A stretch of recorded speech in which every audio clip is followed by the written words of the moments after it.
Welcome back to Mission Control Houston. We've been talking a lot this week about the preparations that have been going on for the upcoming spacewalk, which is pretty much now upon us on Monday at 9:40 a.m. Central Time. Yuri Malenchenko and Gennady Padalka are going to be going out for the Russian EVA 31.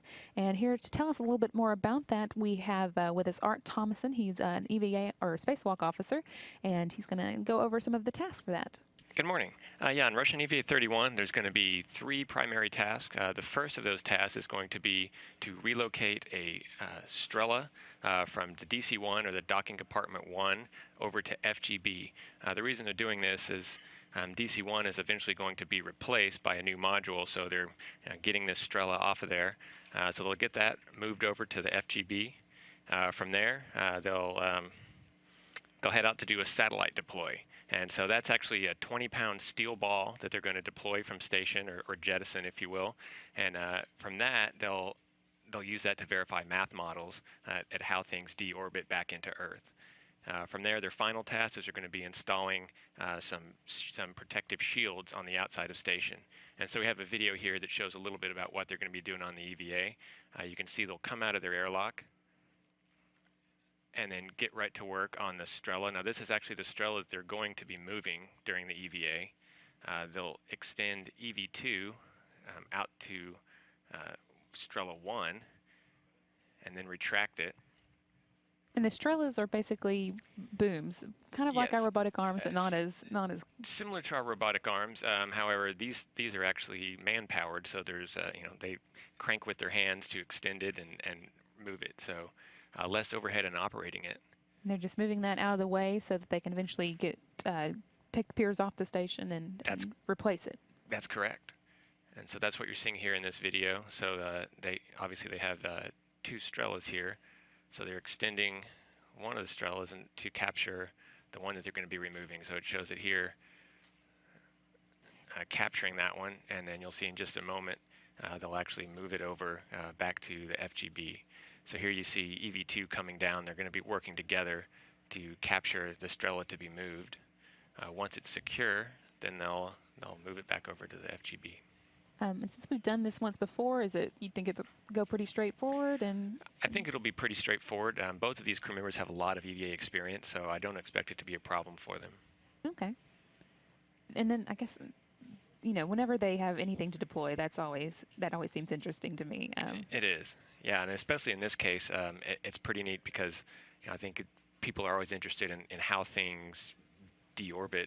There's small amounts of air, things like that are going to slow it down. So when you have a steel ball like this, it doesn't really matter their orientation. A lot of the things that we've jettisoned before are things like MLI, which is a thermal blanket, which those things, it really makes a difference on how it's oriented in space. So the orientation doesn't matter as much. Just like pitching a baseball, or? Similar to that, they actually have a contraption that's going to release it so that it's more a controlled release. Okay, and it's to let the teams on the ground practice tracking. Is that? That's right. So they'll track it, and it's going to be used to verify models and just better understand how things deorbit. Okay. So here you can see they're still at work on stowing that Strela or relocating it. Once they get it back into place on the FGB, they stow it so that it's out of the way. And from there, they translate back down the Strela. So you can see this is a telescoping piece of equipment that they can extend and retract by hand. So here you see Gennady riding back on the tip. They'll put this one back in place, Strela 1, and they'll secure that back to structure. Now you'll see this object flashing here is an external experiment. They're going to close that up. It's about the size of a laptop, if you will. So they'll close that up and bring it back inside. It's technically a get-ahead, so they'll get it closed here, and then I guess we'll see how time's going on the EVA and potentially bring it in. Since it's right there, it's a get-ahead of opportunity, if you will. Sure. And the spacewalk's scheduled to last about 6.5 hours? That's correct. Here's the satellite. That's correct. Yeah, you see the spherical satellite. As I mentioned, it was a 20-pound ball, so it's a pretty heavy thing when you have gravity. It's 21 inches in diameter. Looks a little like a bowling ball. Yeah. And so, like some of the things that I mentioned earlier, thermal blankets that we've let go of before, then they don't have much mass, so they slow down quicker. This is a heavier object, so I think they're able to characterize how it deorbits a little bit better using something like this. Okay. And I think the metallic portion of it too makes it easier to track. Sure, that makes sense. So we saw that satellite get deployed, and then here some video on their final task. This is going to be installing a few protective shields.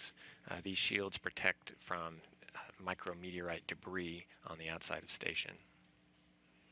So they're going to be installing these on the service module. You can see those being put into place right here. And I know we kind of replace things like that fairly often, right? Is it just to make sure the station has the best protection possible? Or? That's correct. Yeah. Here you can see one of the other experiments called BioRisk that they're potentially bringing inside. Now this is a get-ahead task. So this experiment, they get to bring it inside and find out scientific data that they collected during the course of the experiment.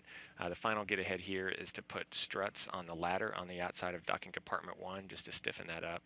Eventually, when docking compartment 1 is replaced, they'll then they'll move that ladder over.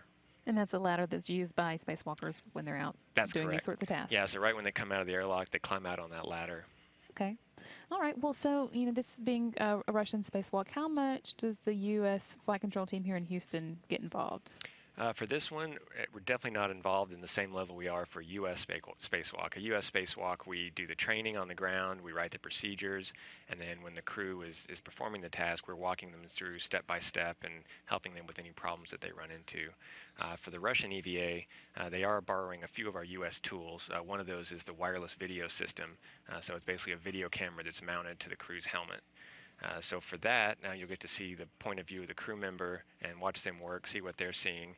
So they're borrowing that tool. They're also borrowing a few tethers that we have. Okay. So we're involved with getting those over to them, making sure they're configured correctly for them. We're also following along for the spacewalk. So we definitely don't have control of what's going on, but we're watching, and for our U.S. systems as well as things that are going to affect the wireless video system, we make sure that all the proper inhibits are in place, things are powered down, things that may interfere with the wireless video system. So we are involved, but on a much smaller scale. Well, I know NASA TV viewers are always glad to know that there's going to be helmet camera views. Yes.